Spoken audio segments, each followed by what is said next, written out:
Set something up here first. Oh wait, what happened here? No, that looks good.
Just gonna post something here.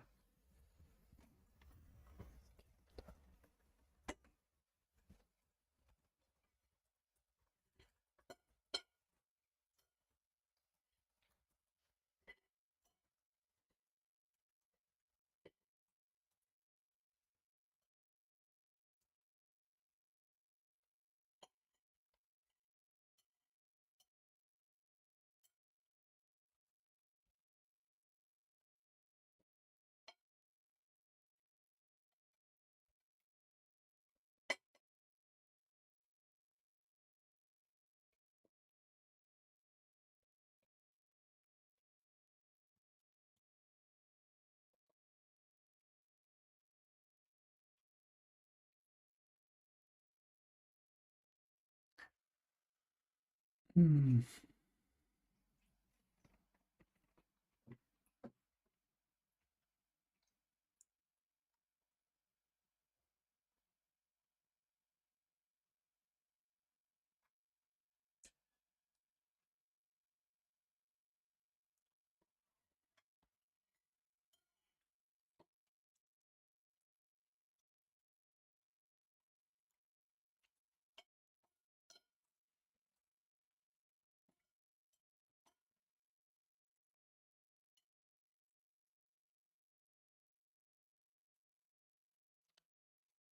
Hey, at Fight Sir, what's up? How are you today?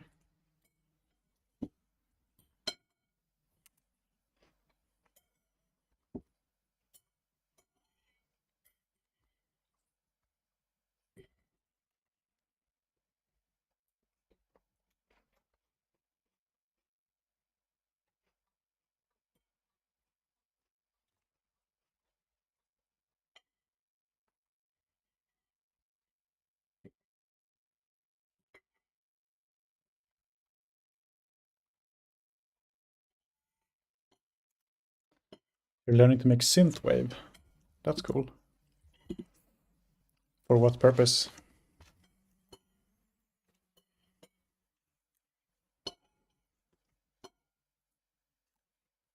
It's music, is it?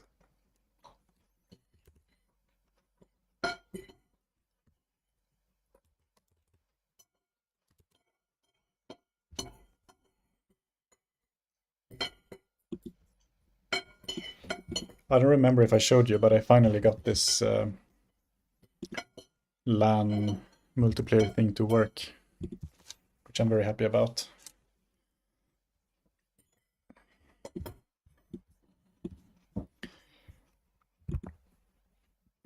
Or I'm not 100% satisfied with the solution. Oh, synthwave for your yet to be made game. Okay, nice. So the problem was, if you remember, like when I spawned the second player, it's just getting shot out of the playing field. But now it is spawning correctly. So it's here, you see, you can see it on both screens. So yeah, now it kind of works. However, they don't collide. That was the sacrifice I had to make this work. And maybe that's not necessarily a big problem for now. That's a problem that can be solved later. So the solution to solve this was to change. Oh, right, this has to be. I need to reduce the logging a bit here. But the solution was basically on the player to change the collision layer here. So I guess now they're on different layers or something.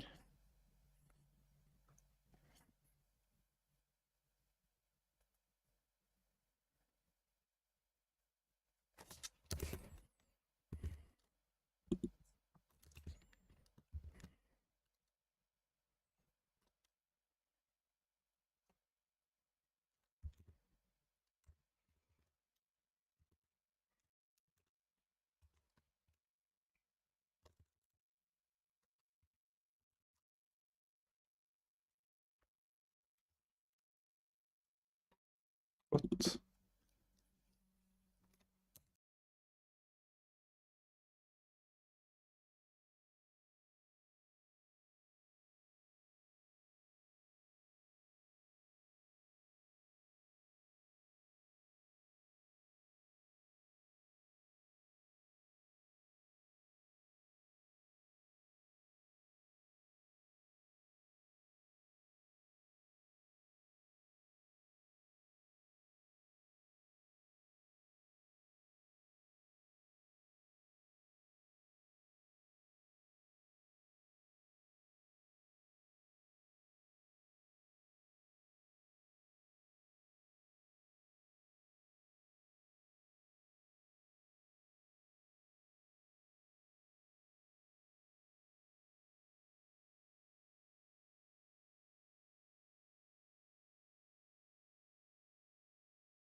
Oh, I'm muted.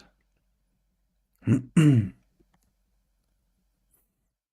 right back. I'll just change quickly.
Have any more print statements? No.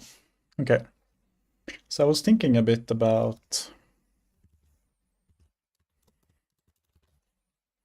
what else can be done here. Or like what's the next thing in the game? And I had some ideas. Create a game design document. I did that actually.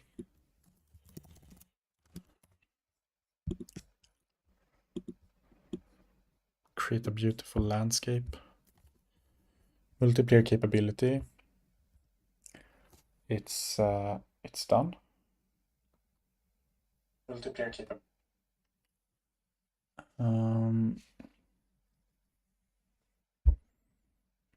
Design a beautiful landscape. I think that's low priority. I think the mechanics are more important. Let's call this done. It's not completed, the game design document, but at least it's been created.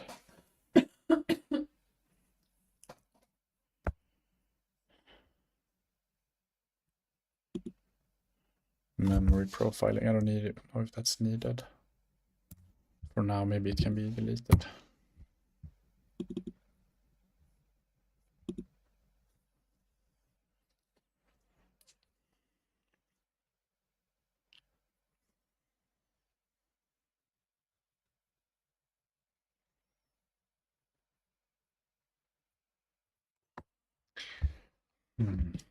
I don't know. Let's be a bit hacky here and create an MD file for the mechanics.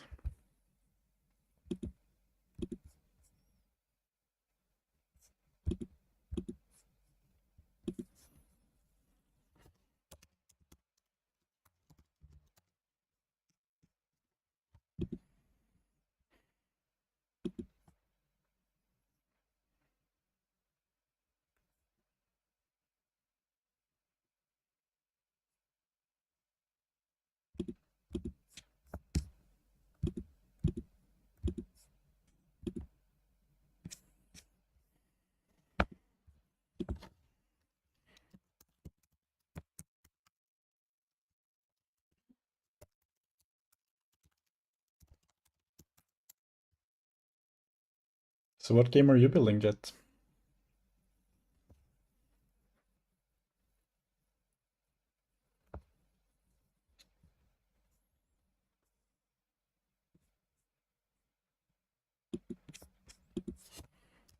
What kind?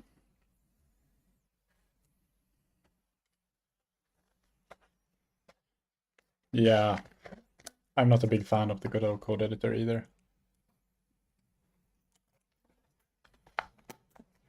But it's just so well integrated. So I think it's actually, at least for Godot code, easier than going back and forth because you just have it all here integrated.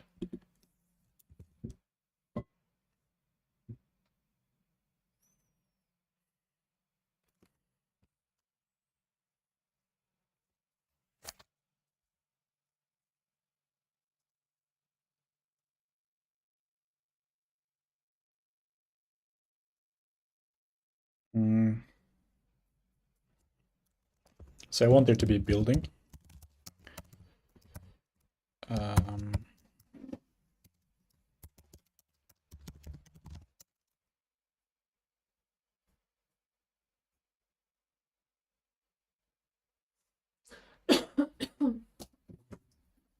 All right, yeah. To the side view aircraft shooter. Nice. So what does that mean? Let me more in detail, like rain world.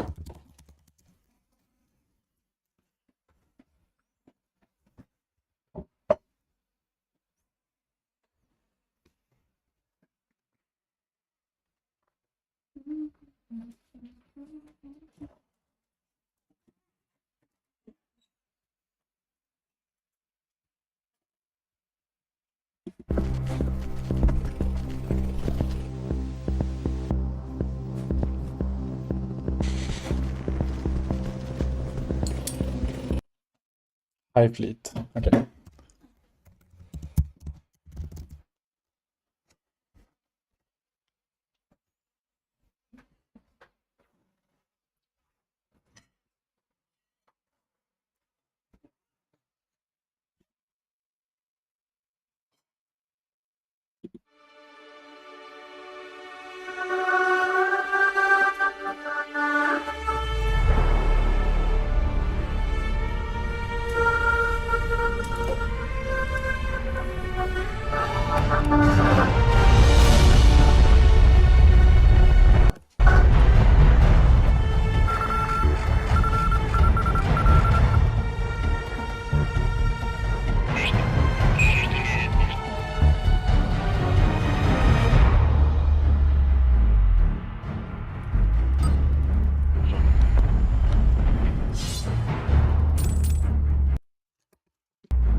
Nice.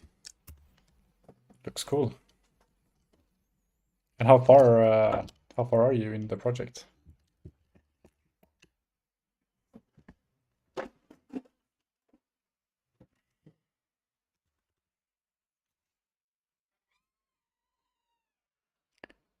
Looks very chaotic, but epic, yeah. Hey Morgan, what's up?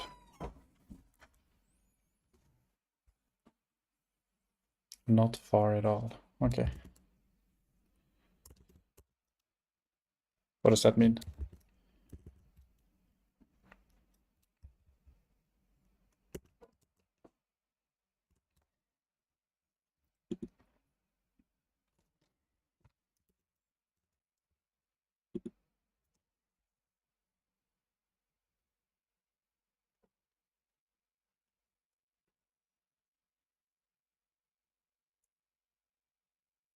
Oh, okay. I think one mechanic I want to create in the game is for the player. Let's say the player has infinite resources. The player can just go and build stuff for now, like place boxes or whatever in the world. That would be really nice. Place boxes in the world.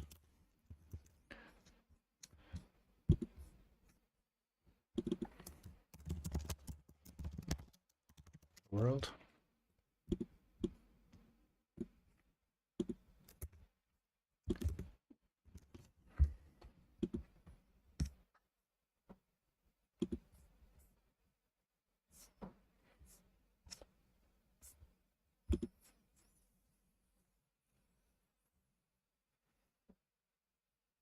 So it means that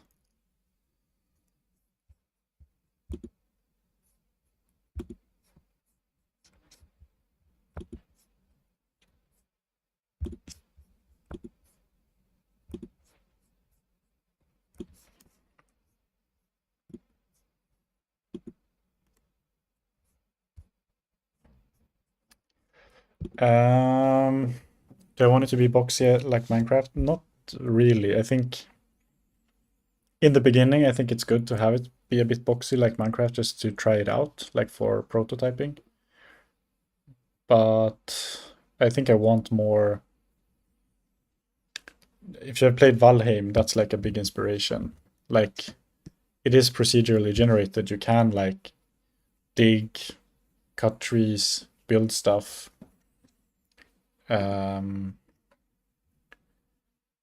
But it's more. It's less boxy. It looks like we might have played it. Probably need a video. Gameplay.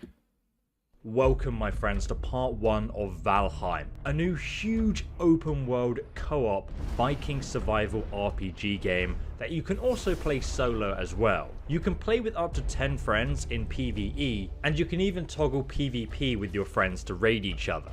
But this game is based on Viking mythology, and it has lots of bosses to take down. You can build ships to sail the Like vast this. open world, but do take care of the sea monsters because they will destroy you. You can build houses, castles, mead halls, and of course, perfect crafting skills.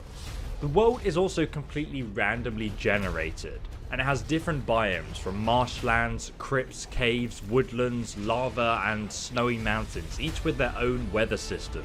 You can also toggle on and off PvP with your friends and raid each other. I'm about to start a new game with you guys, but from what I've Like this, yeah.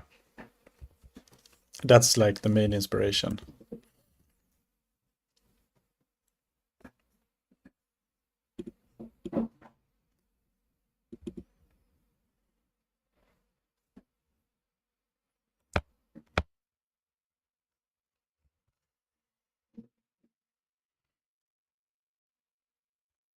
Okay.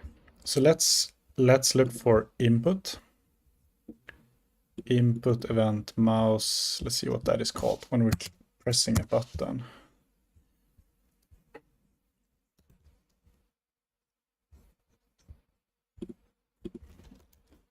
Godot mouse in mouse. No, I think this is just a regular key, right? Input just pressed, I think.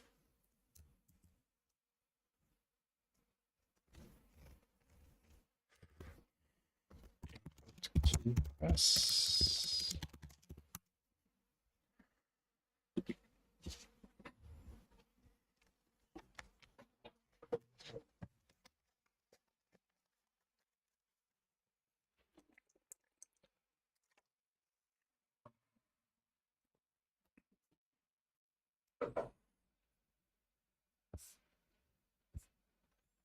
No, this is old, 2018.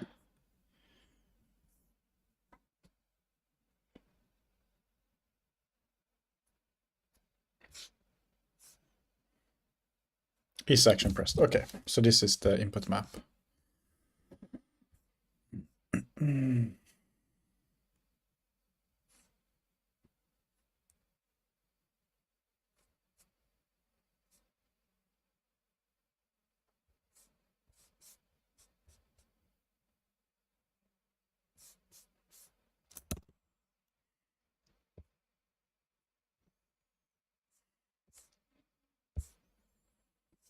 So I guess we don't, yeah, we do that in process directly.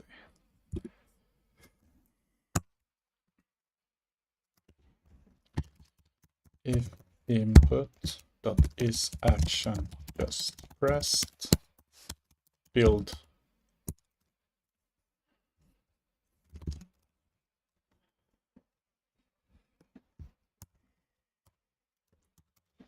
for now print build, and then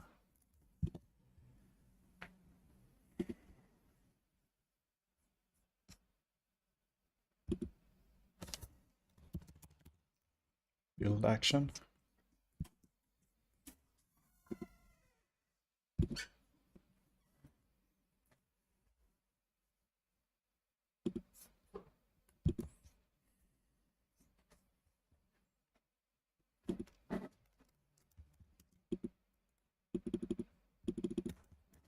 That doesn't work. Or is it?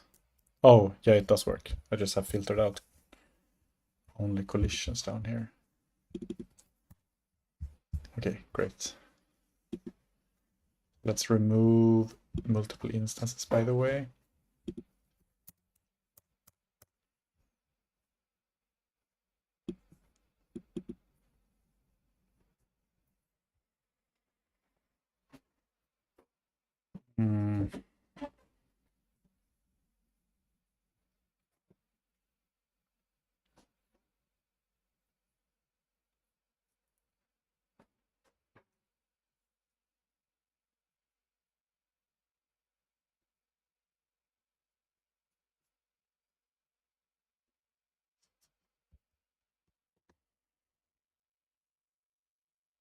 Let's create a function for this build.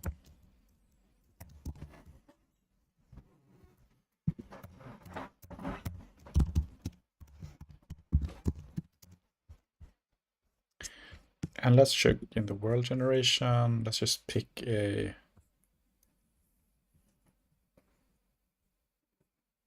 vector. By the way, Jet, it would be cool to see your project when you have something to show. If you have something you want to show, if you can send a picture in the Discord channel or something.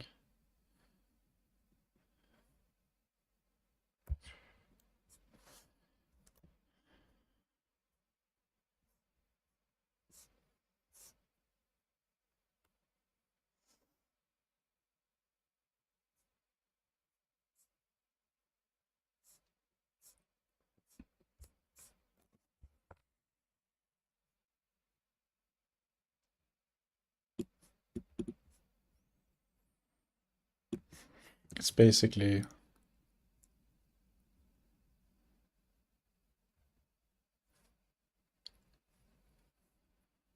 all of this.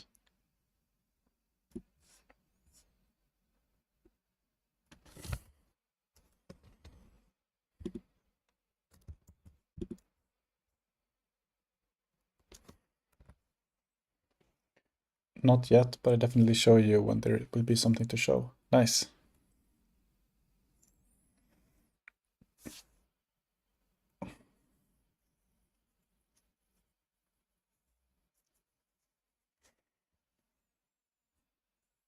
So now I'm kind of feeling, okay, I don't want to copy paste this box creation stuff, but at the same time, I don't want to overcomplicate the code. I want to like reuse whatever thing in here does the box creation. Create cube.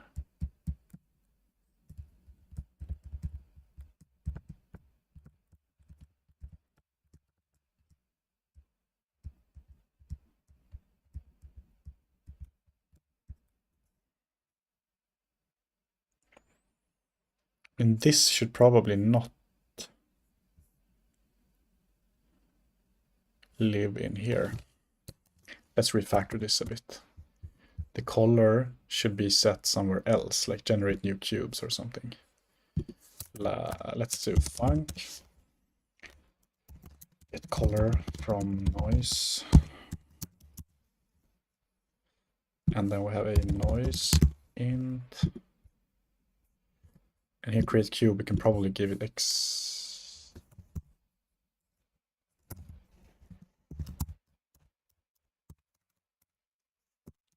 XYZ. Color.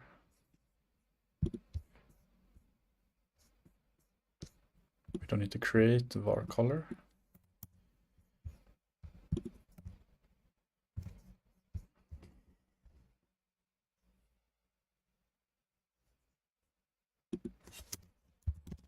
No, we don't need to create a var here, we just do return.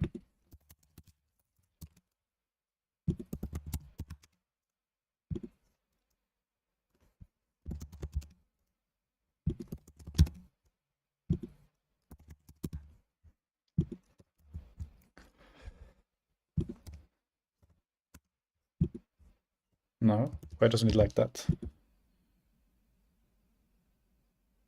Oh, yeah, of course. We can't return it. It would split into two functions. One handles everything related to world generation and calls second, which handles only creation of the cubes. Yeah, something like that.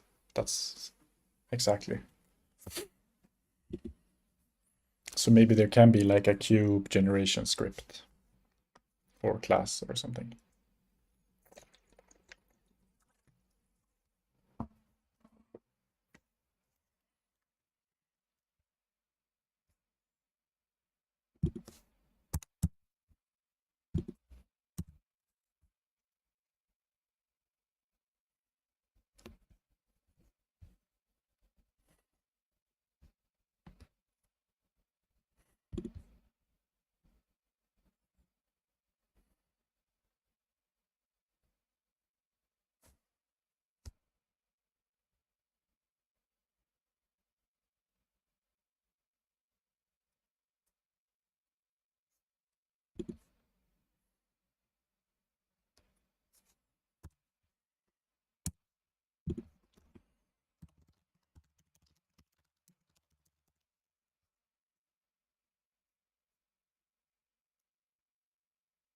Wait, how did I get the noise?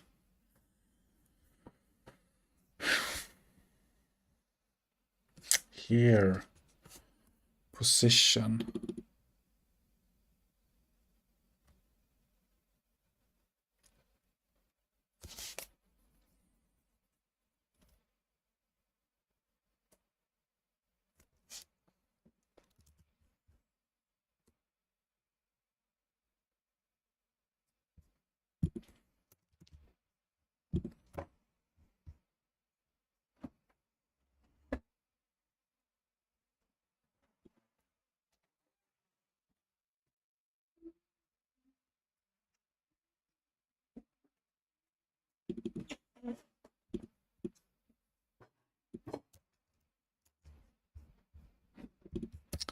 This does not look good. Get noise in from position, and we're already sending in the position up here.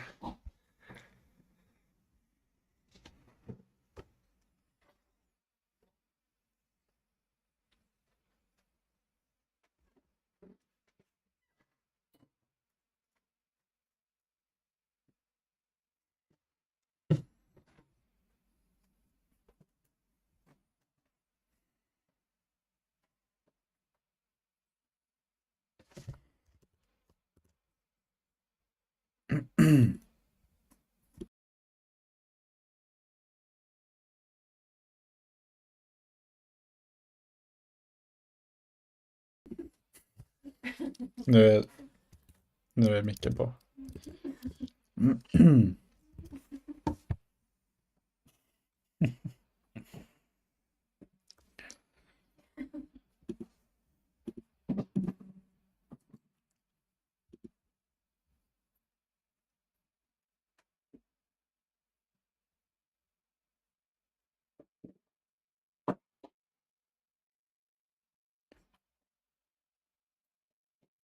No, it's not get noise in. This is... Oh my god, I'm confused now.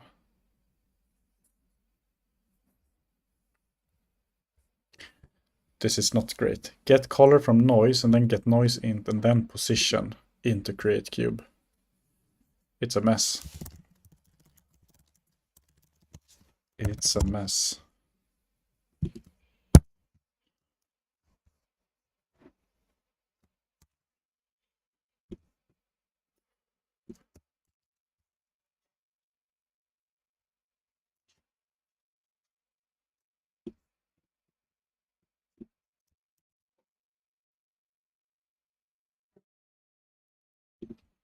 Probably want to keep this only once in the code. So let's do var color equals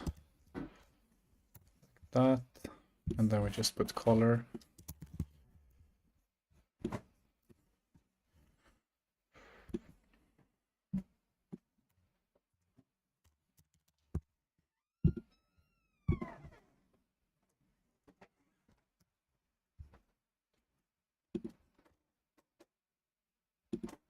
And it doesn't know position.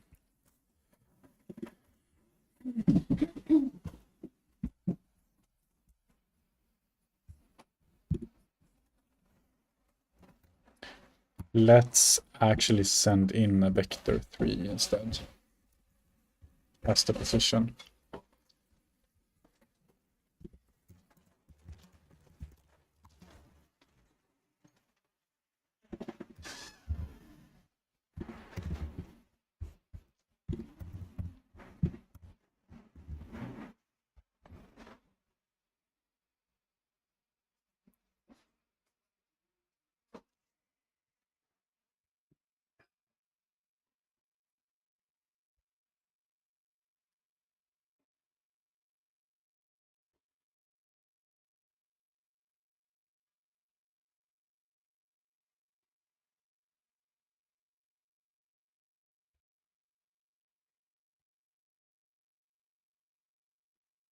Let's try if this works.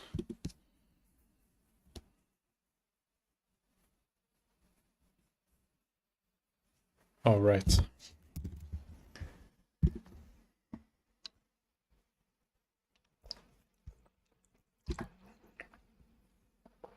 Yeah, works. Nice.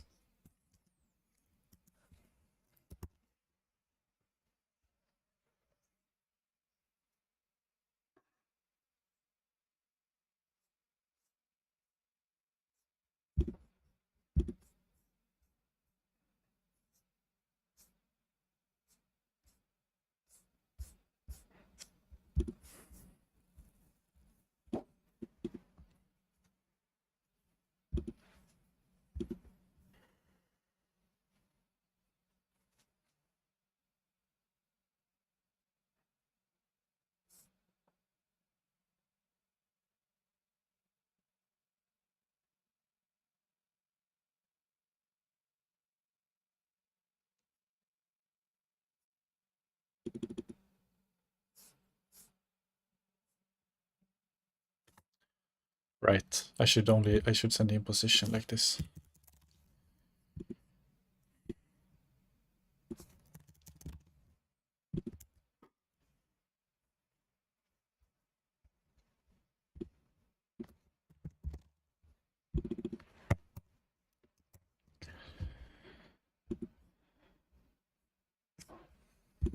Yeah, that's cleaner. Nice.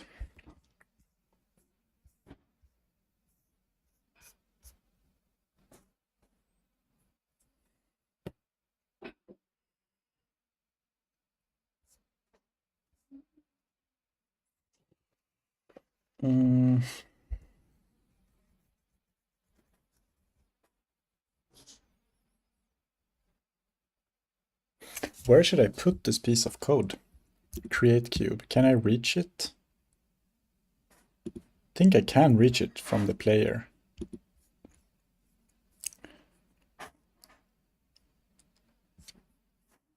It's going to be a sibling to the player, I think, when we're playing the world.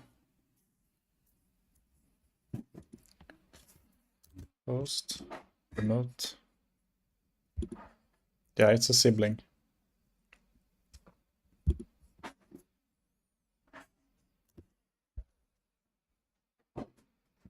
World generator. How is the background noise, by the way?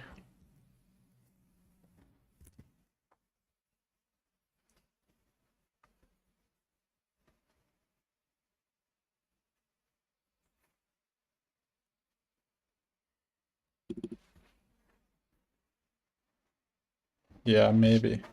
Some kind of... What are they called? Not monolith, but almost. Singleton.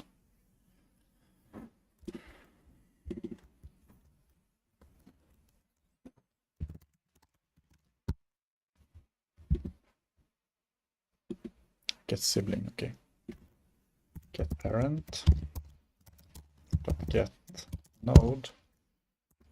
World environment. Dot. Create.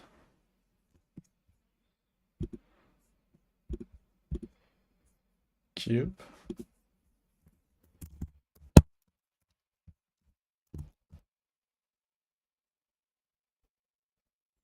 And let's do something interesting here. We could like ask it to create a cube at the player position, but like 3 meters up. And then we can try spamming, just building stuff over our head to start, just to see that it works. So it would be... So the position we send in is a vector 3. And then the color could be... yeah, we need to send in a proper color, I think. I don't know, let's just send in whatever this is, blue or something.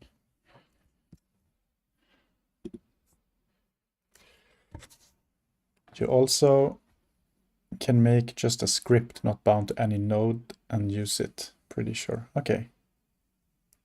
Yeah, singleton. Makes sense.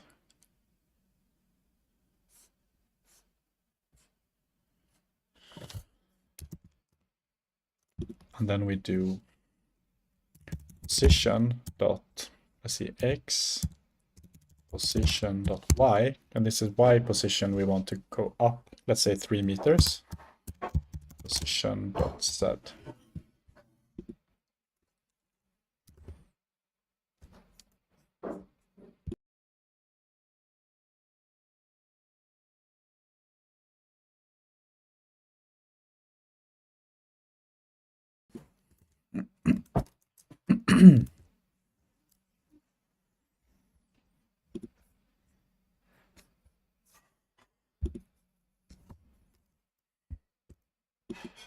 No.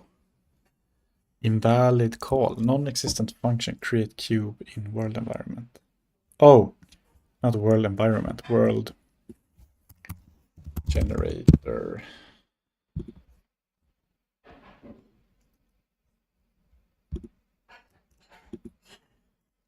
Oh, it works. Look. Nice. Wow.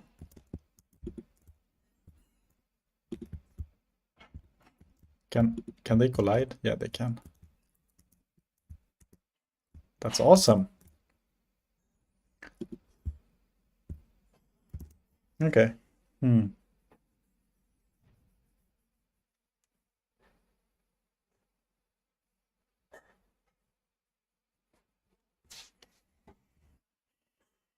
So what's next?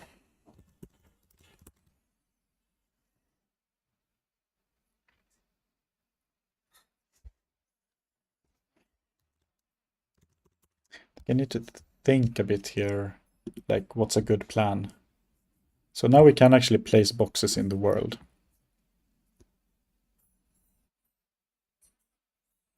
It's so cool that we as the player, we can actually impact the world, like create game objects. The possibilities are endless.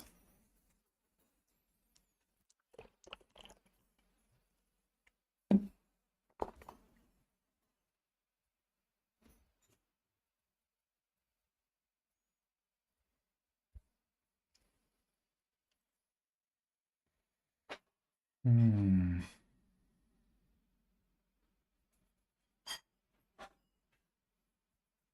Should check the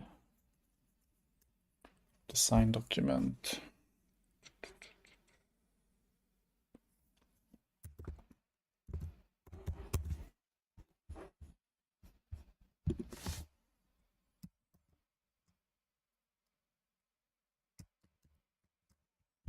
How do I do pipe on a Mac?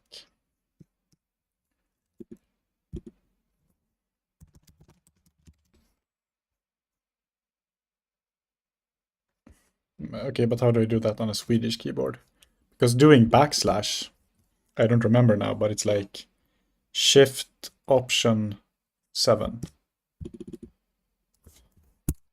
Yeah, so how do I do Shift Option 7? That's not gonna work. Type Mac Swedish keyboard.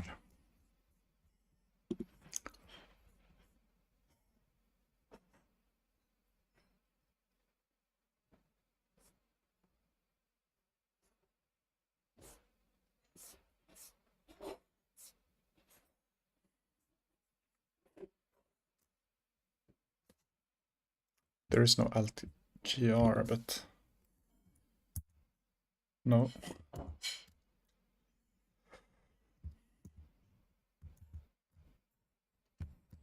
Okay, so that's how you do greater than equal to.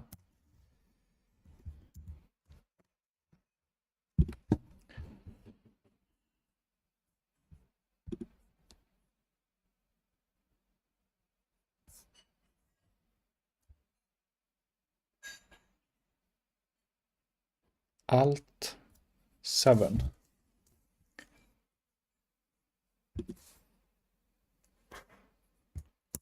Okay, nice.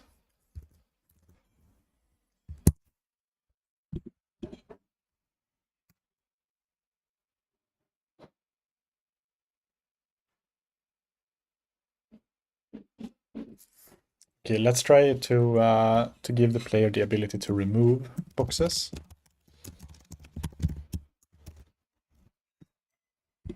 I'll add it here too.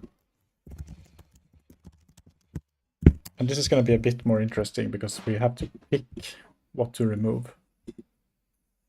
By the way, something I want to see is, does this work in multiplayer?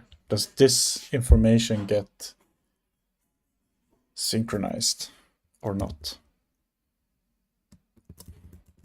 That is the question.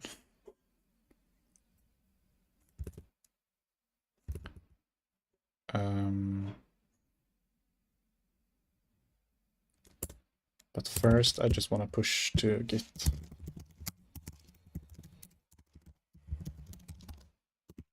Box creation ability.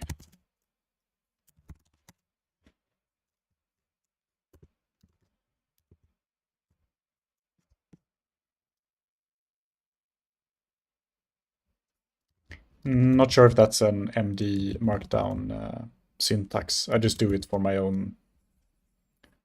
I wonder what this... No, it's just nothing. It's just because for me.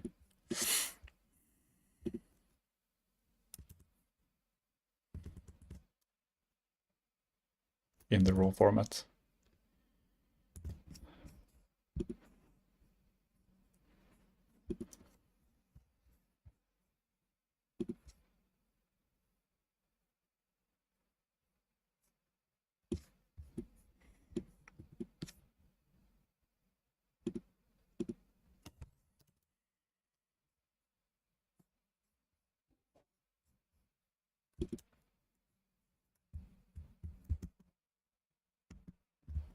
Okay, now we use this player. No, it does not sync. Look.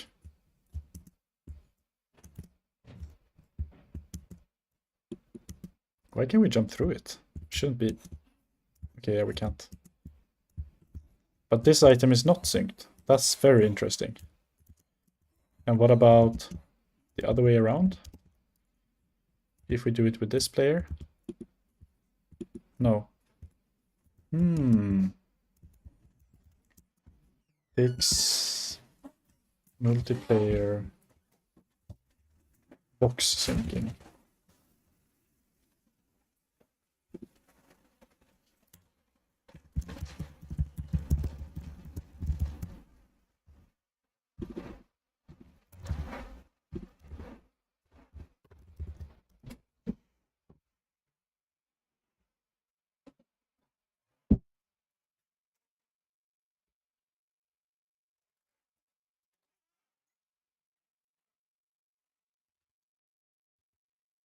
What syncs other boxes?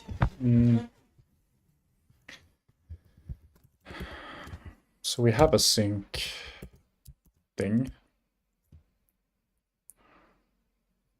Can we have it sync everything on another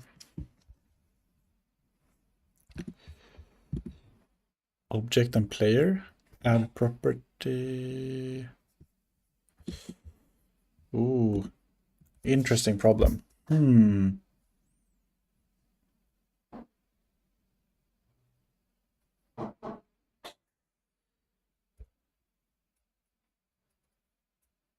the world.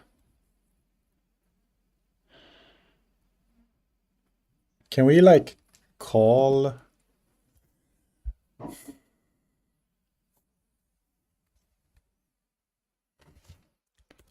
something? The synchronizer.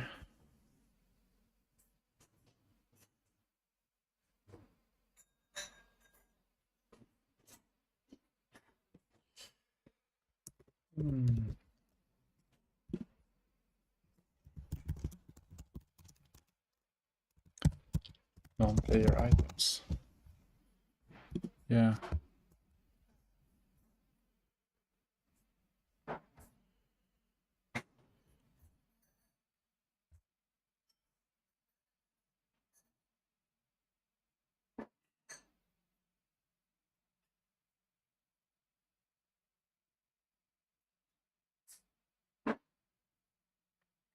Oh, we can have a multiplayer synchronizer on it.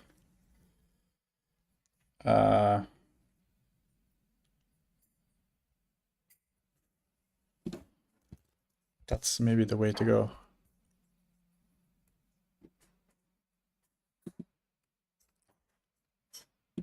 How do we connect it though?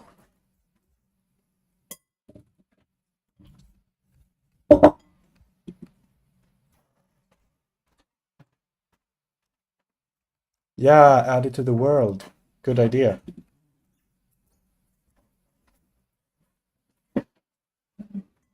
It's a very good idea.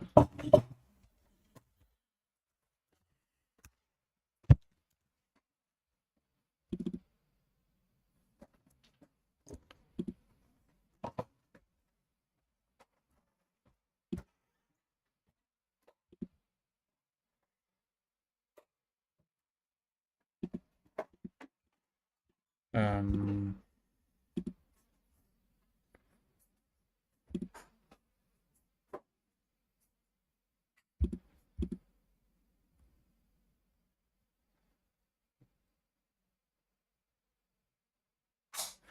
can I add a property here with code? I guess that's what we need to do somehow. Add.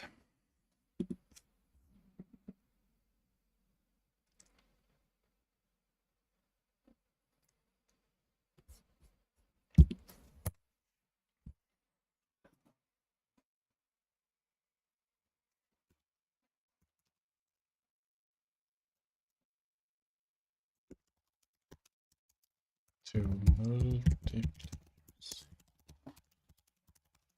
code.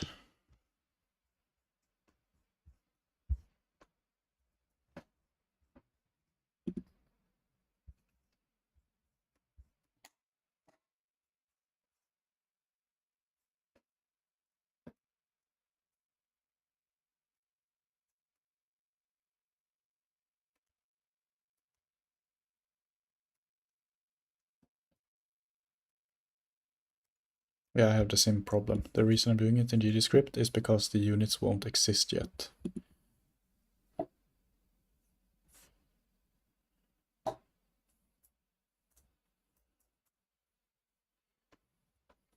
To the scene of the unit I want to spawn. Oh! Yeah. So I need to create a cube scene.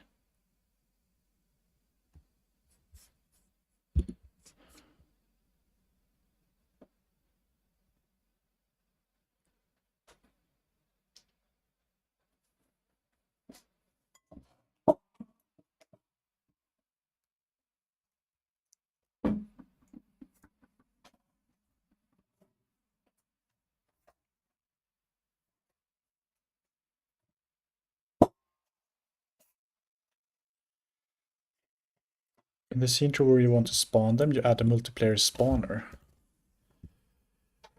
So what's that again?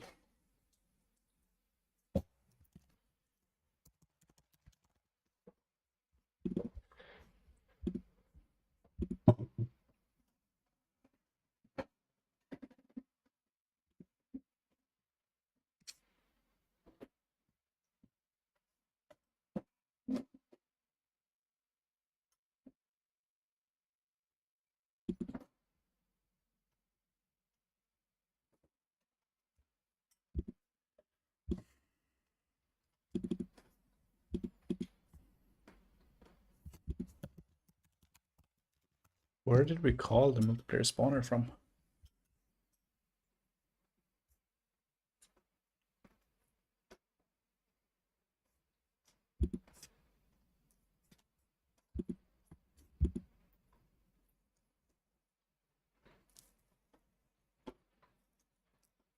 Yeah, a synchronizer on each cube.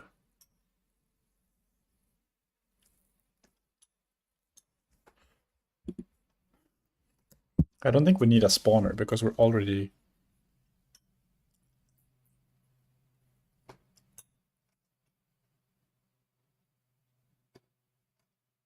Let's try with the synchronizer first.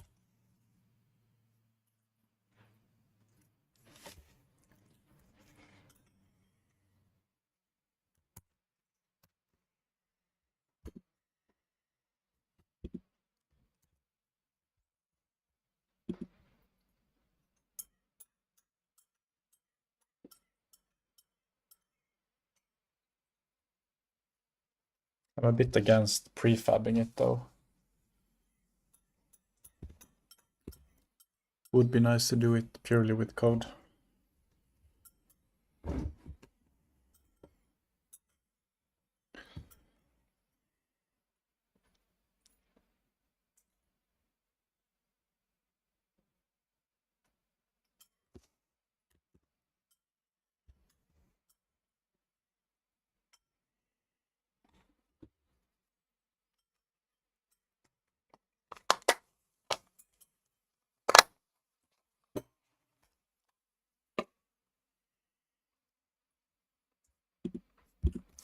good thing we have a cube factory.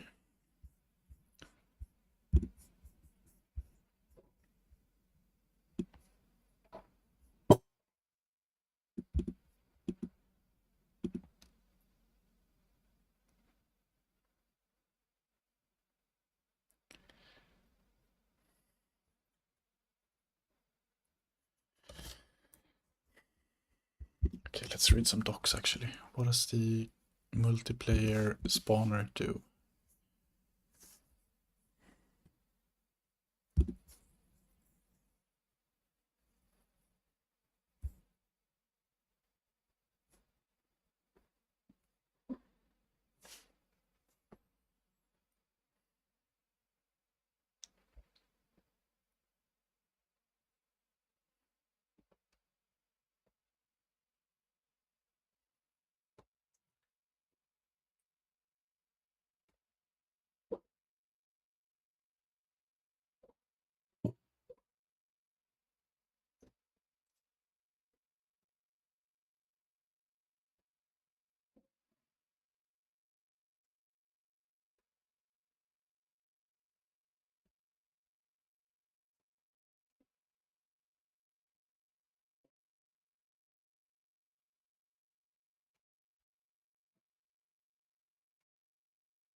Replicates spawnable nodes from the authority to other multiplayer peers.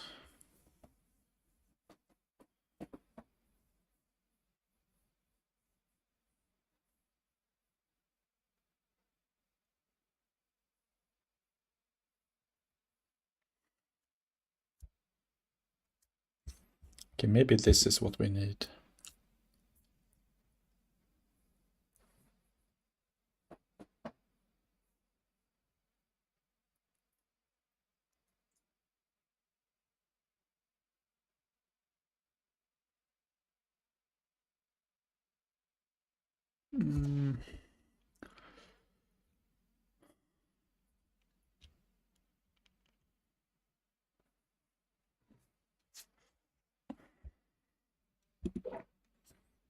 Or just a synchronizer.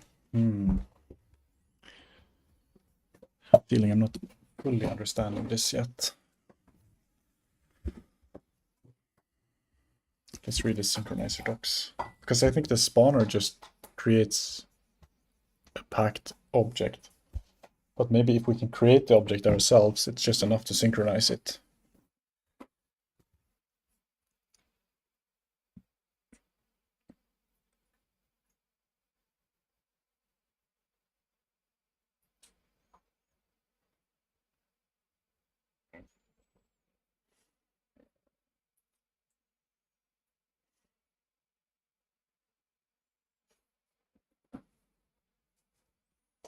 Oh, this is interesting though.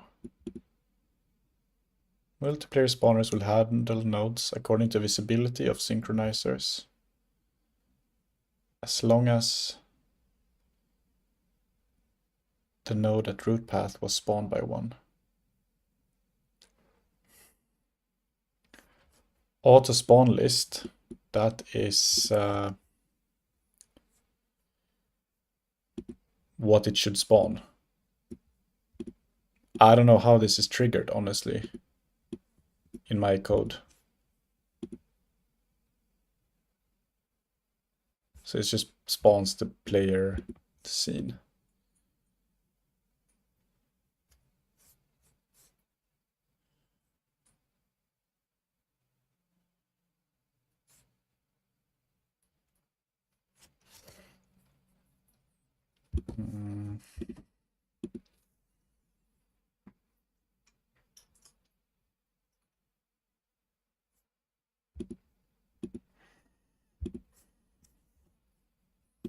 But in the current code, where are we calling the spawner?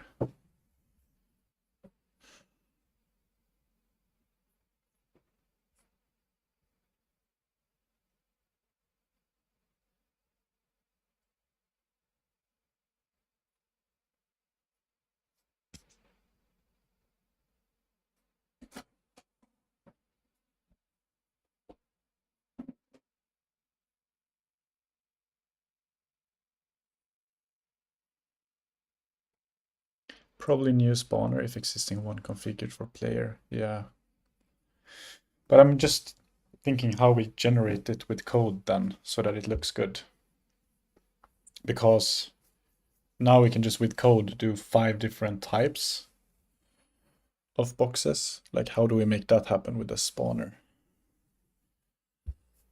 I don't want to create 5 different assets, ideally.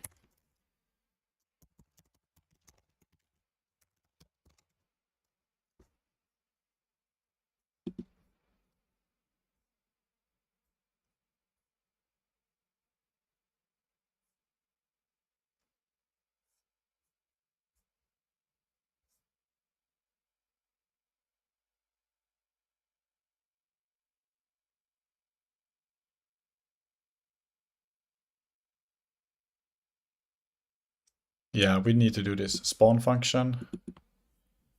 Method called on all peers when a custom spawn requested by the authority. Spawn path to the spawn route.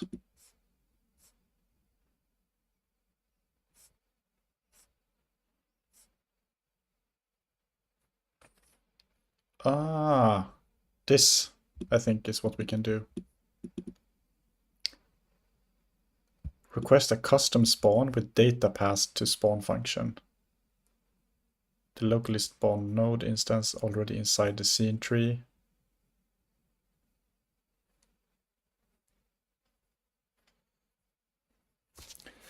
Can we call that on this multiplayer spawner then?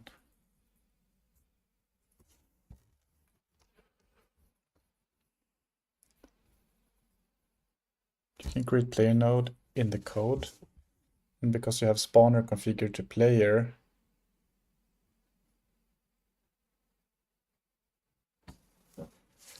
what do you mean? I think you create player node.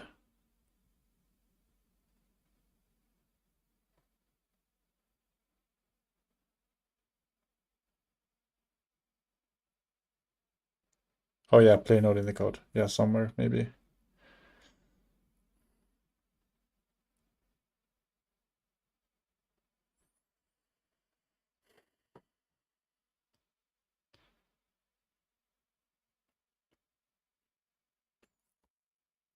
Yeah, could work. But what do you mean? Like, what would I need to change to make that happen?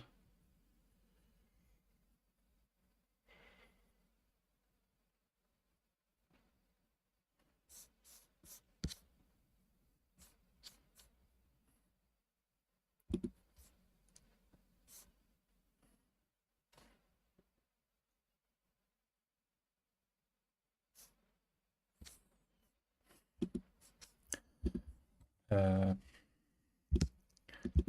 let's rename this to create cube in world. If I'm right, then you need another spawner configured to spawn boxes. Could be, but I think I want to try passing a cube to the spawner. So for now, I think we're going to remove this spawning from here and just use the multiplayer spawner always.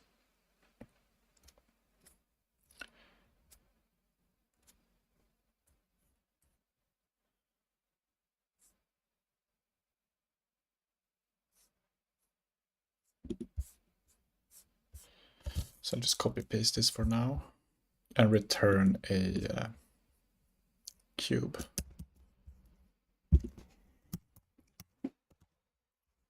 Get cube seed. So we don't need a position, we just need a color.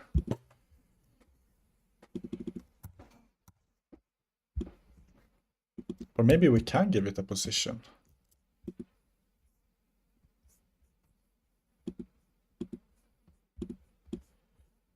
Only thing we need to not do is... Wait. Static body.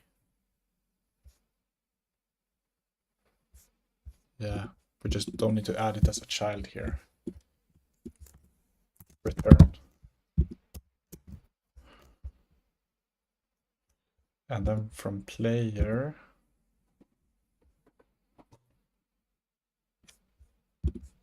we do... And where is the player spawned again? It's a sibling, so it would be get parent, get node.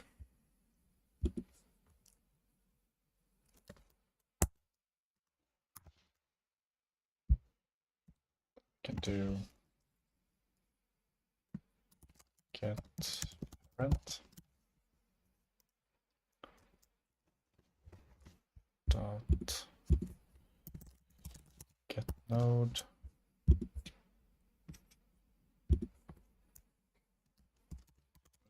player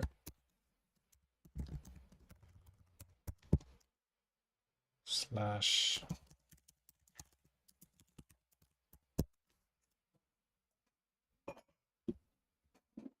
and we can probably do this right.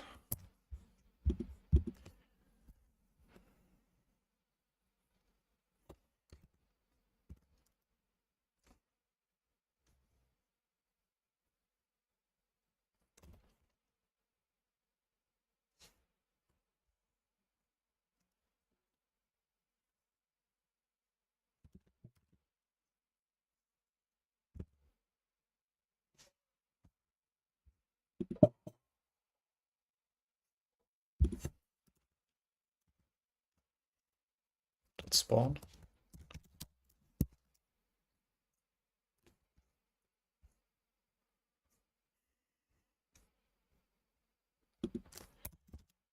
Cube to spawn equals, and then we do this, but not create cube, but get cube scene.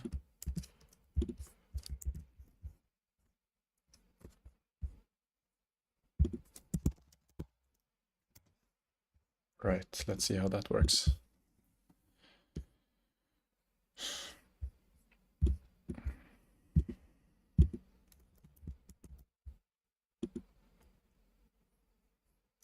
Debugger.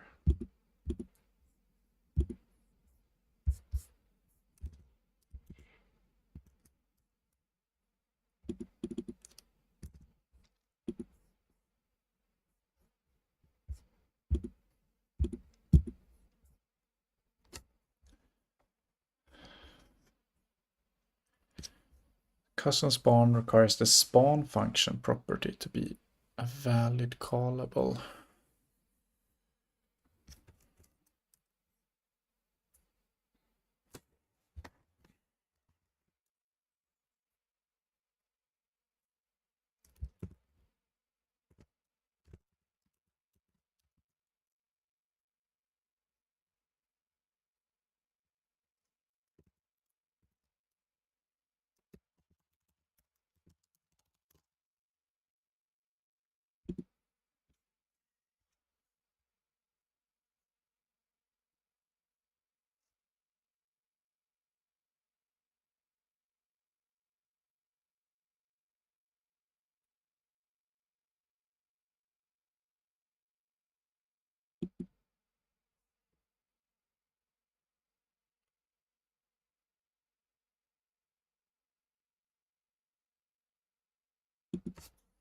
So it wants a callable. What about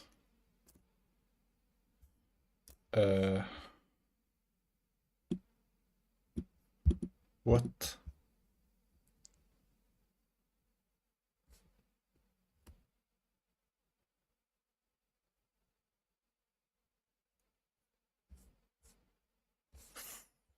Okay, let's try.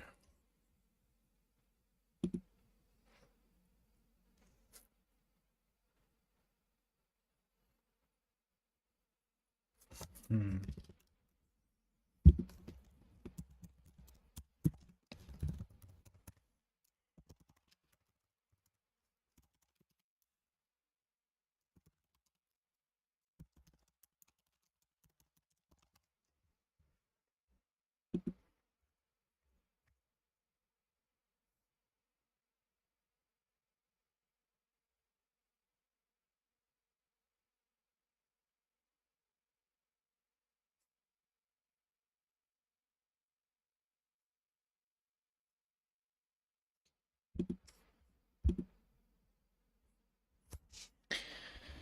use the custom spawn function, but all that is required is a parent to watch for new children.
What is the process of replicating dynamically instantiated nodes?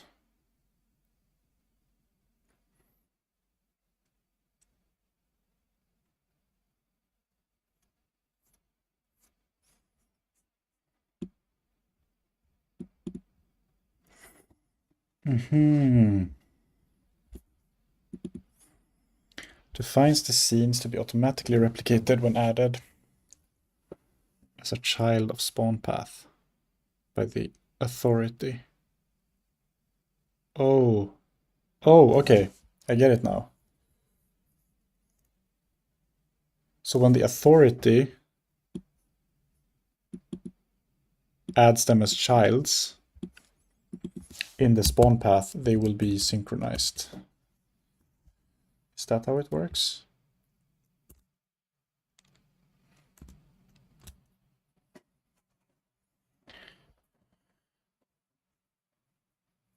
So it's checking in main.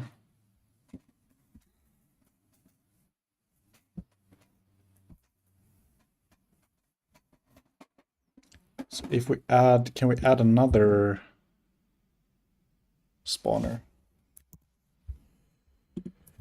Let's say multiplayer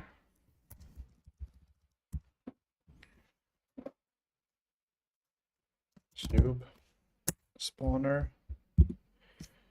and this would check in world generator, and it would auto spawn. We need to give a path.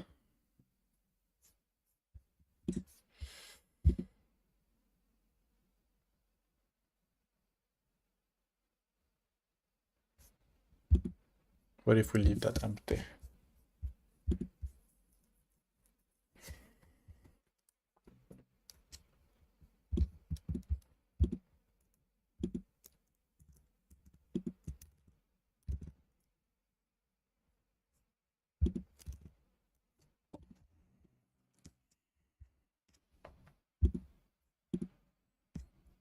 And let's do this as we did before.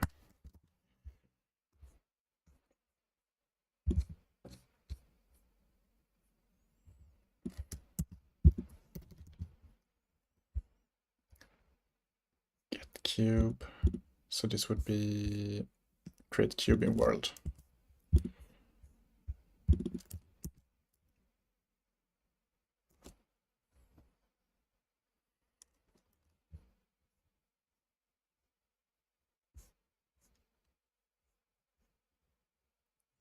And let's clean this up and just do get node.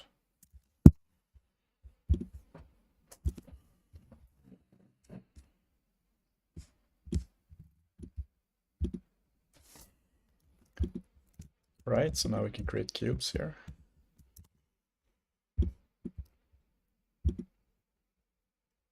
But we don't see them.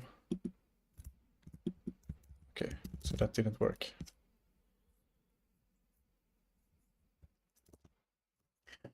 For now, let's just create a very simple cube. Try to add it via a cube spawner.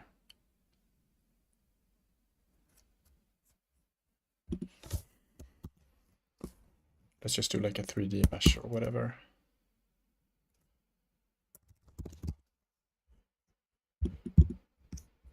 Oops.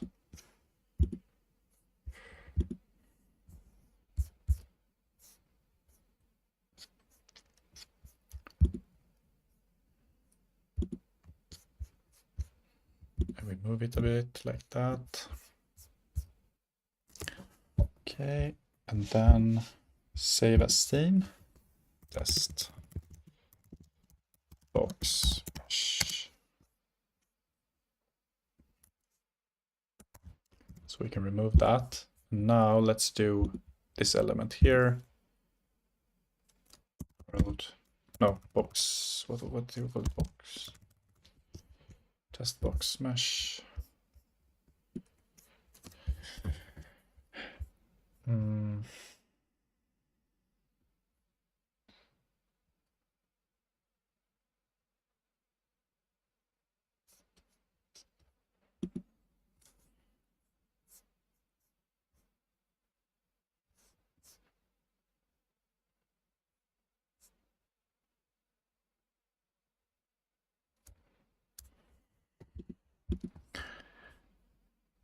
So we need to actually instantiate it.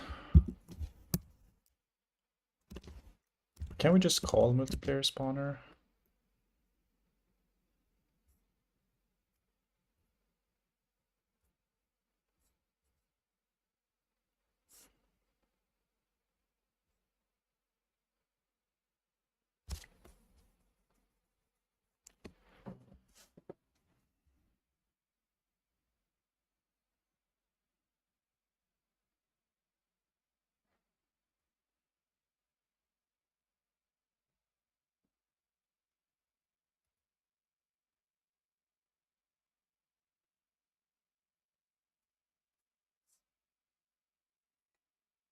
Oh wait, they actually, okay, let's look at their example here. They're spawning the level with the multiplayer spawner node.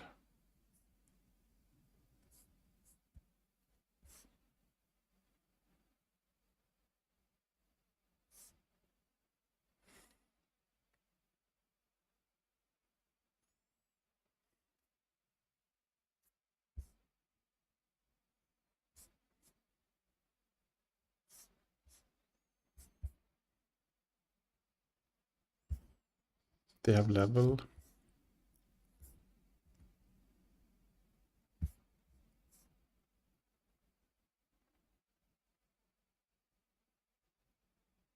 removing the children of the current level.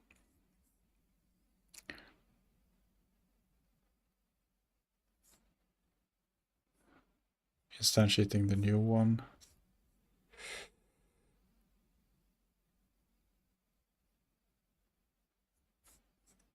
UI home, load level.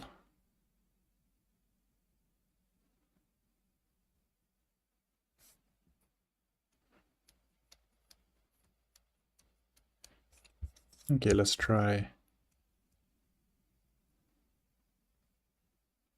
call deferred load. All right.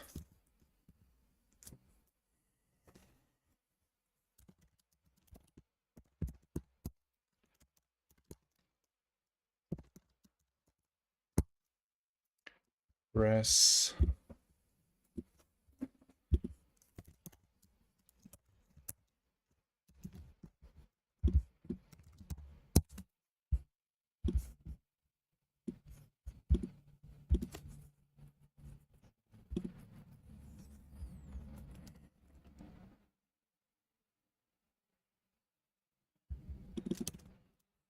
Right, it's a string name of the function. No? How? What? Which version is this? No, 23rd of Feb. When was Godot 4 released?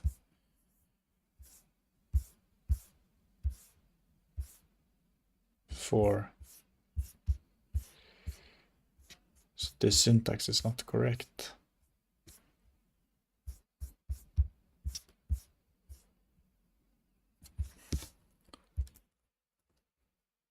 Okay, well, I think the syntax is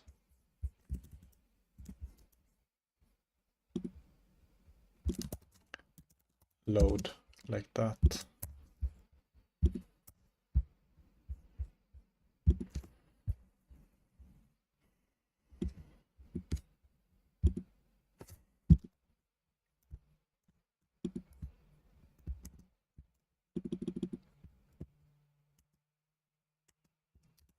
The syntax for call deferred. They're doing it like this. But I think call deferred actually takes the name of the function as in a string and then the argument or arguments. Maybe we should be good citizens here and yeah.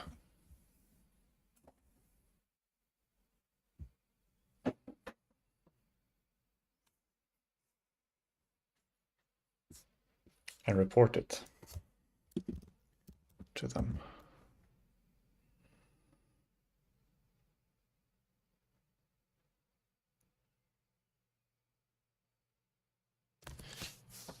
But wait.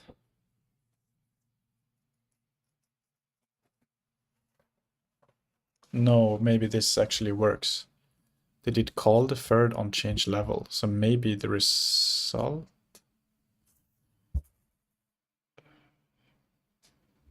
I'm a bit confused now.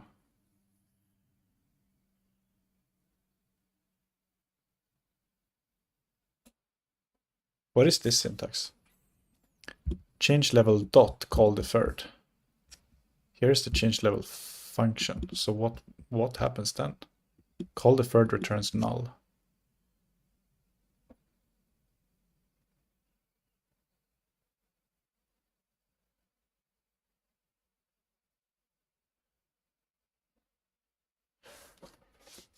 All right, let's remove call deferred. I don't understand that, so let's try to not use it for now.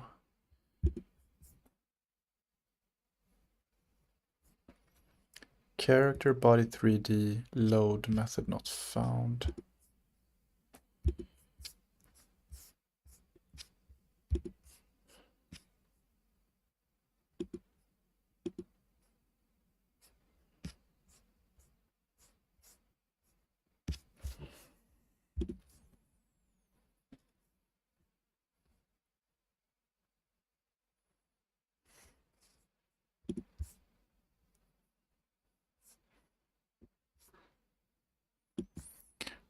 Can we do just instantiate maybe?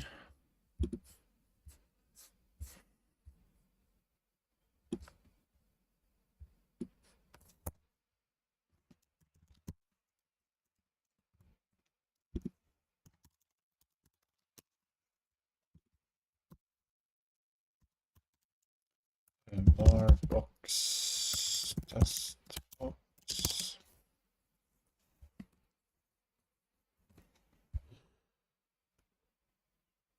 Yeah, yeah. X dot call y is same as x and y. Oh, call xy. Yeah. You're right.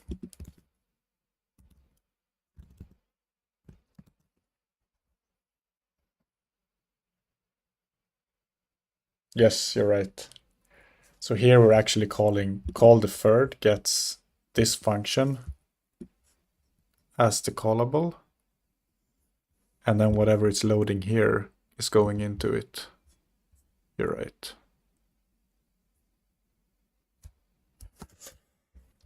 And then we're doing scene.instantiate.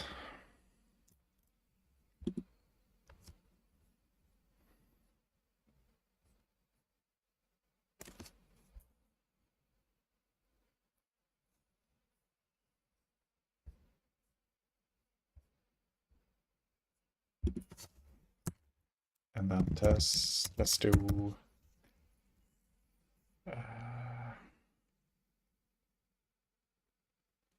it should go into world generator because that's where we have the spawn path of this element. So the player is a sibling to world, so we need to do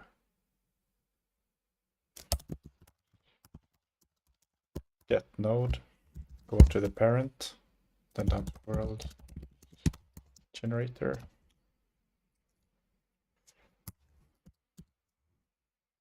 Then we do add child.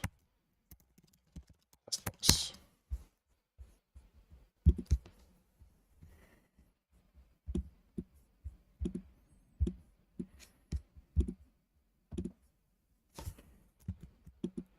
Oh, okay, so that actually happened. Nice.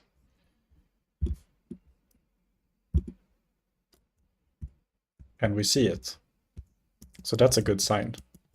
But if I press again, nothing new is going to happen because it's already there. Okay, so let's try again, and I will just I will wait until both are spawned and then try again. But that's progress.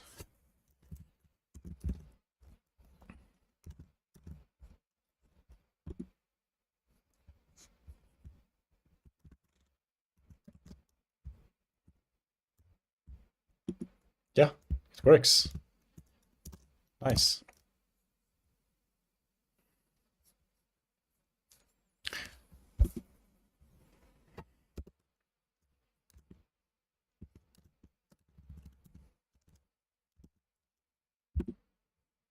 So let's try also once from the player, the client player, see what happens.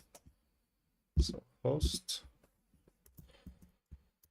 Will the client player also be able to do this?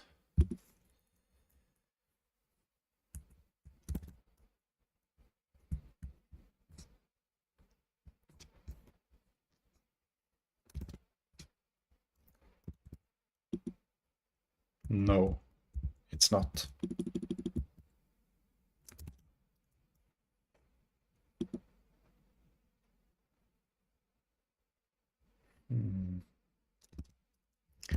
So we need to give everyone authority. Yay. It's a dragon dance. Think. Oh my god. 2000 errors. What's going on?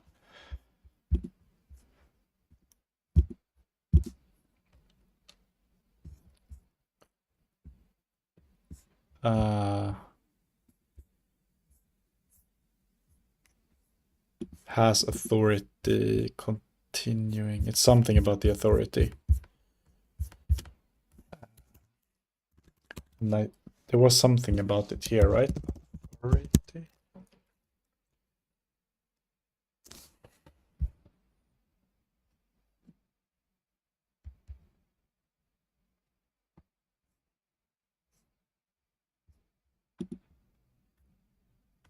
Oh, wait. Okay, so this guide, I should read it. They seem to have a different approach to multiplayer. It's like player input synchronizer.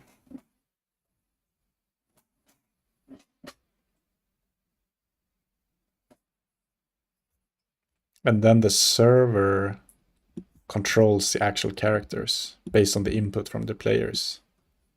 That's really smart. It's harder to cheat then, right?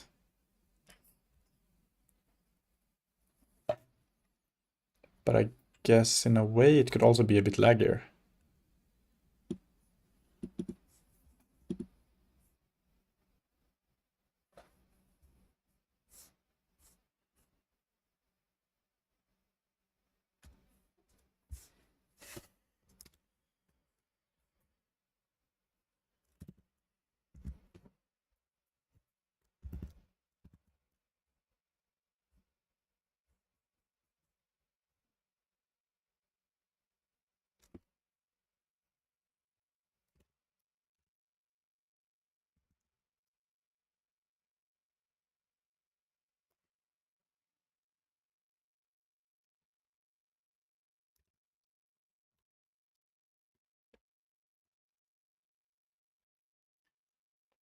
My other laptop here started sounding like an airplane, and it's doing nothing except having Chrome open.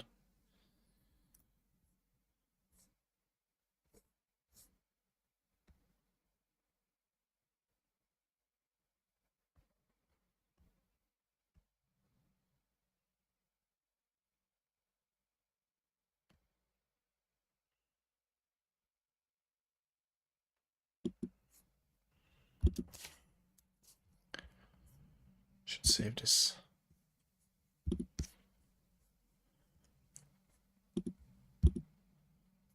Jinxie.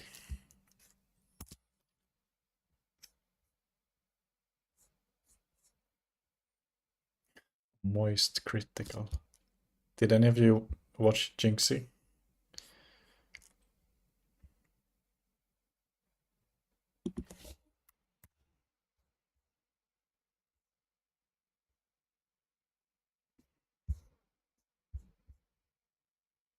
No.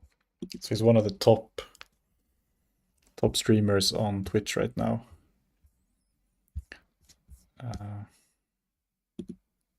Is he upstairs?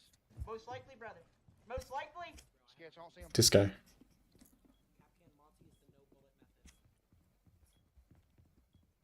Sketch, I don't see him. He must be downstairs. He's either downstairs or Yeah. Yeah, here you can see him. He has a lot of energy. YouTube! What is good? Glad to see you beautiful mother fluffers on yet another amazing day. If you can tell by the title, today I'm going to be teaching you how to rank up in Tom Clancy's Rainbow Six Siege. This goes for anybody, whether you... Anyway.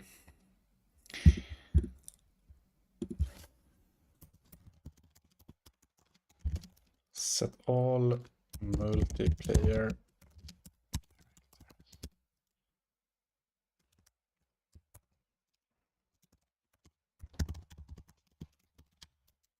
to spawn.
Why so much work?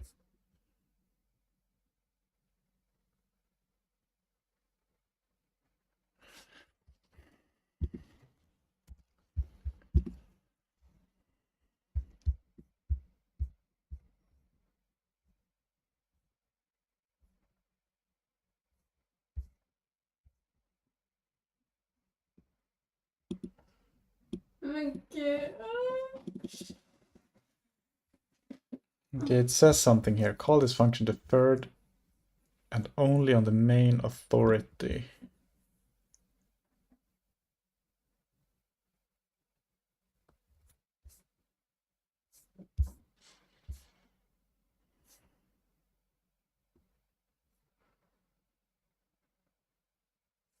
Ah, set multiplayer authority. We can do that on the spawner.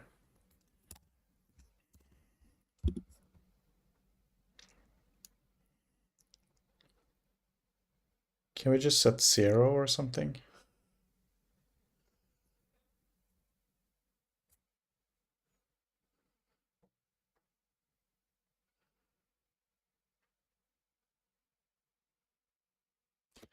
May replicate the new authorities information using multiplayer spawner.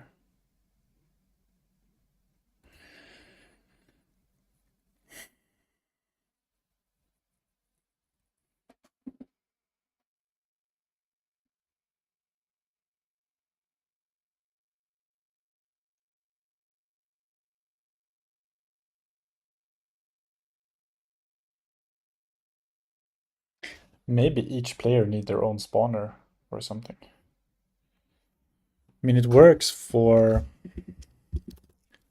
Yeah, maybe they need their own spawners for the boxes, for the cubers. For the cubes.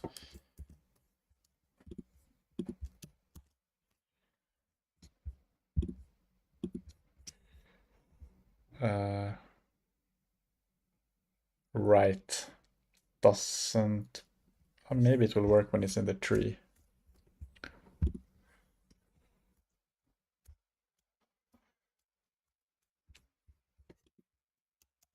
Then in multiplayer, what if we add...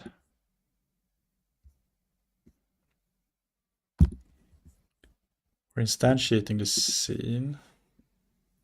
Setting an ID. Then let's do...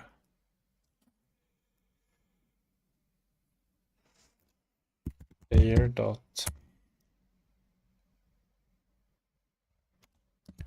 multiplayer cube.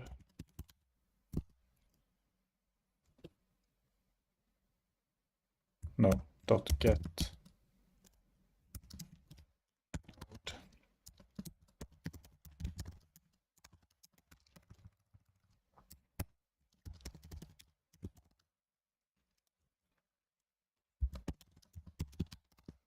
cube spawner dot set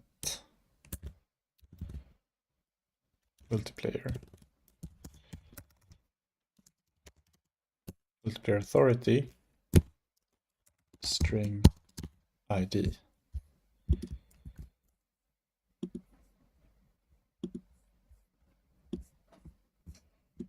Ah, okay, it should be a number in this case.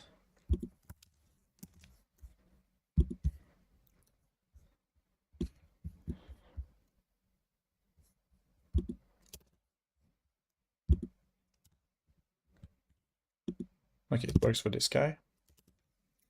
Still. Oops.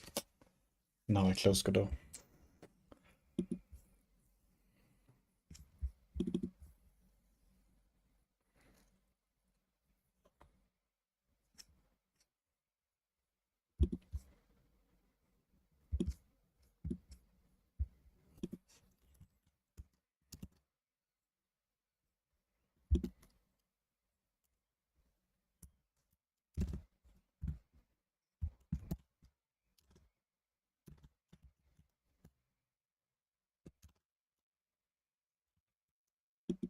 Yes, it works.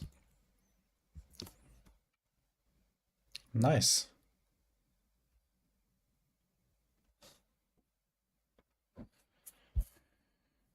Cool. So now they can both spawn stuff in this world. Can we then just give...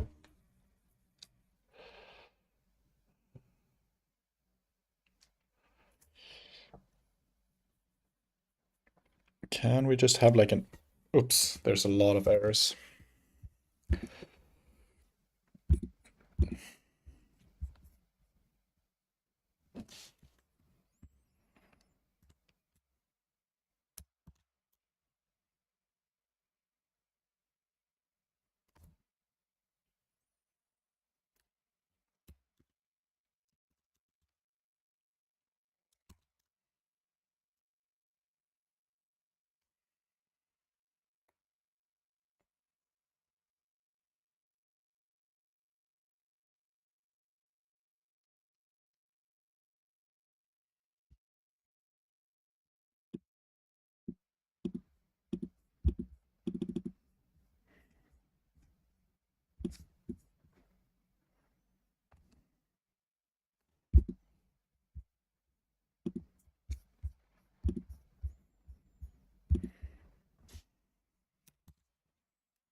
Oh, send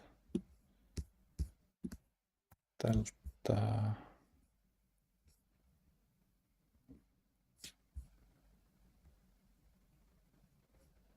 continuing.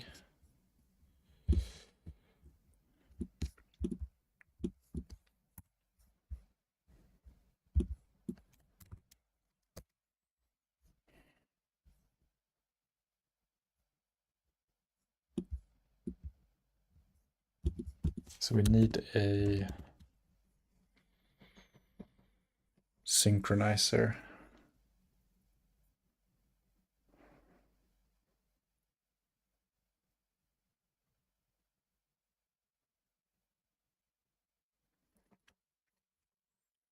All right, so let's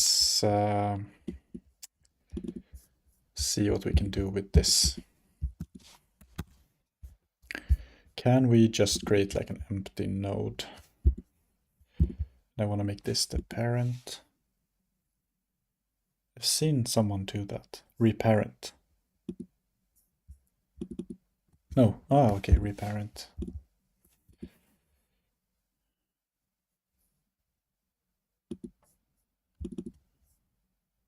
Nope.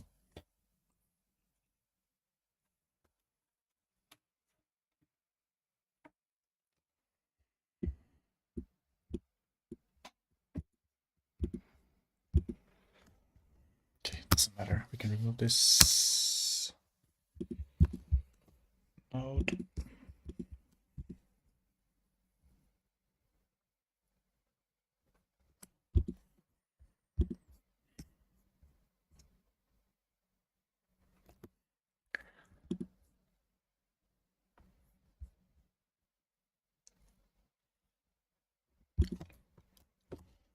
Delete.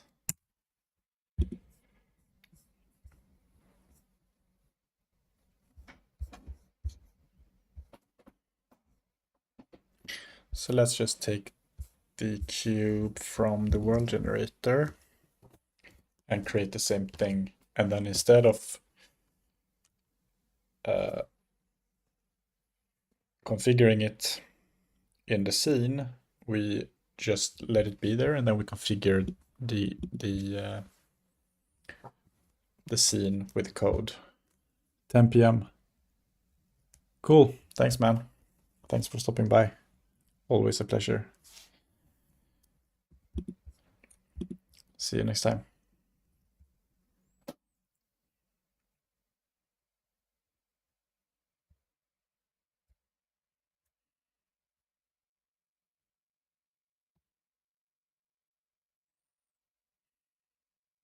Take care. Right, so we have static body.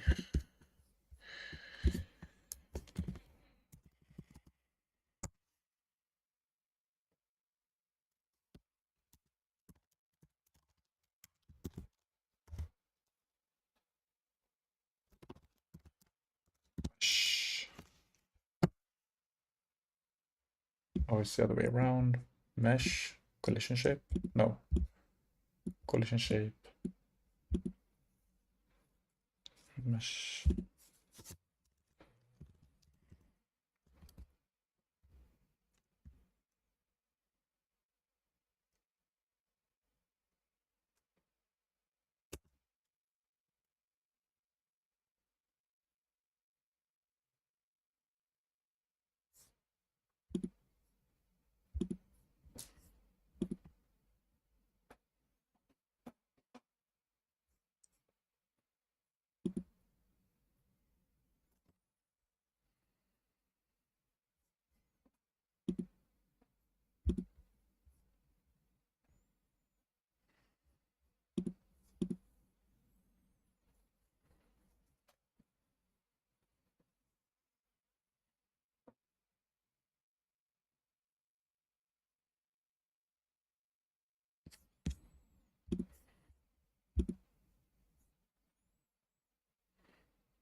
I think that's everything. Oh, we need a material. Is that what we picked here? No. Box mesh.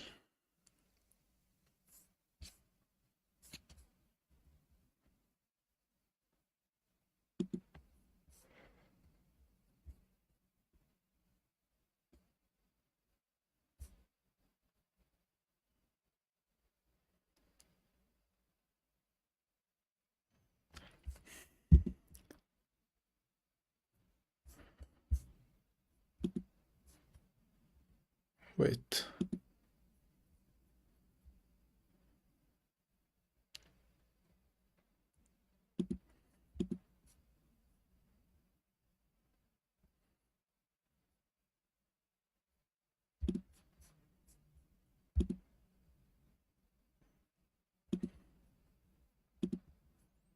Yeah, I think that's the material.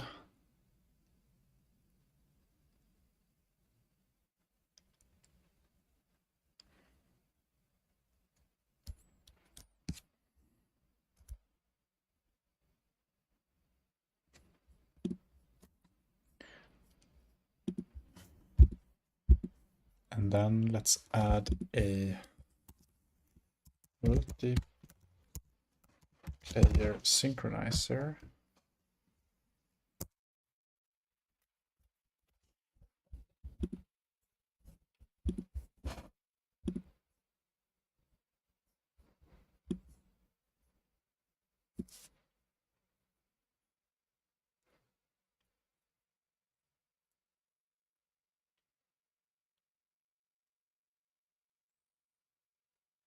No, this is gonna be too much details to send.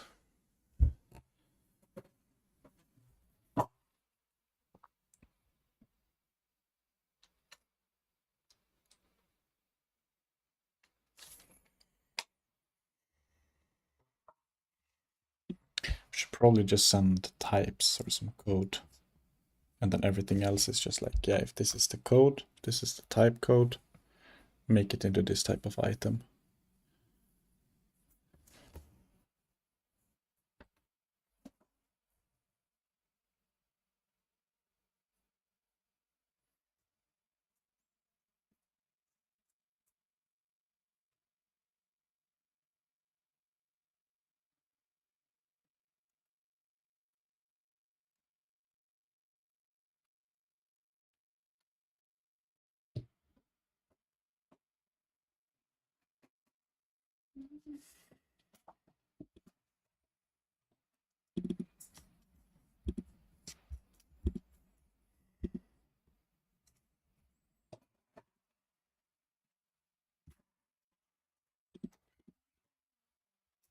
Okay, we're not syncing any properties for now. But it's okay.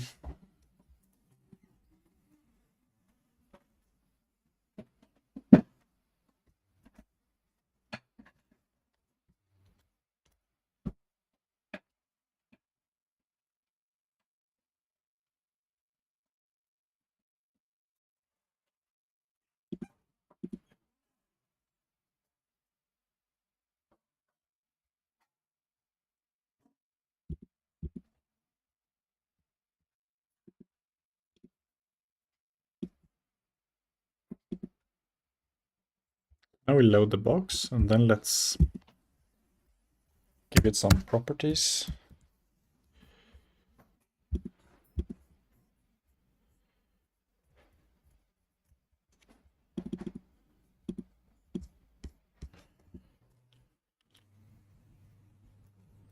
We should get the block size vector from the world generator.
Oh, since we're anyway not doing any multiplayer synchronizing.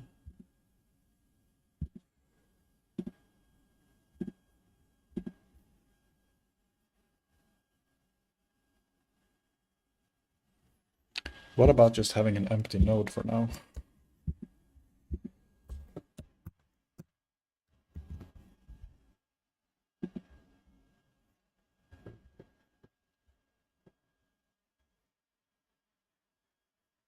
And then we do this thing from the world generator where we just ask for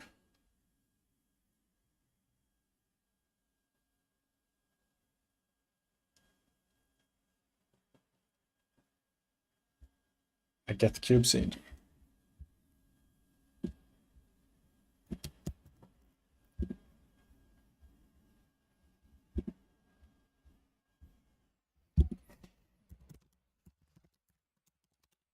Cube scene equals.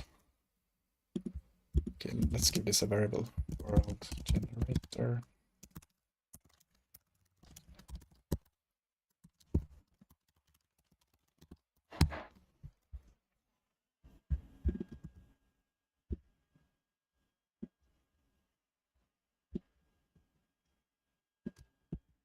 Oops.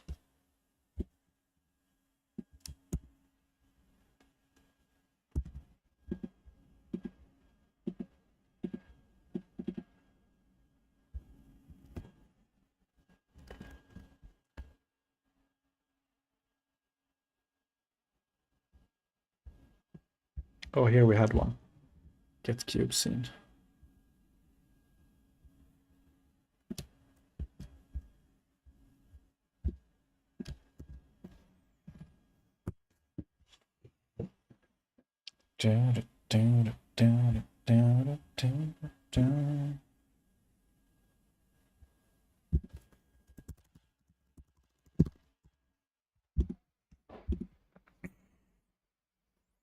And then we can do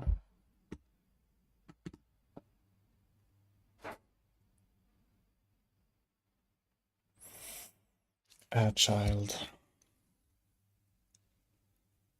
Oh, right, we need to do test box dot add child.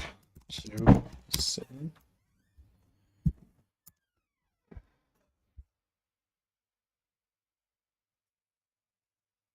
This might actually work. And then we add test box. Okay.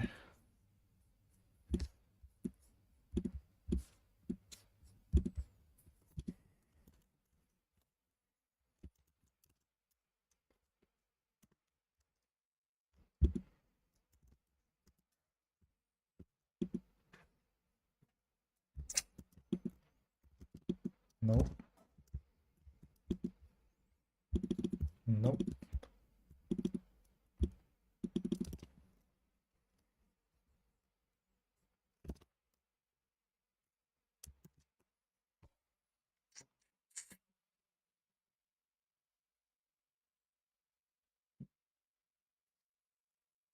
Okay, I'm gonna take a break here, actually. Let's just add all this to Git add to get multiplayer to work.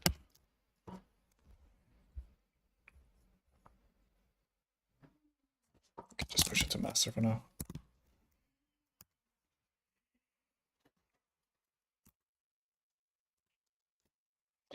Cool, right. Thank you so much for tuning in. Let's have a look at the followers. So yesterday, Good XP was following the stream.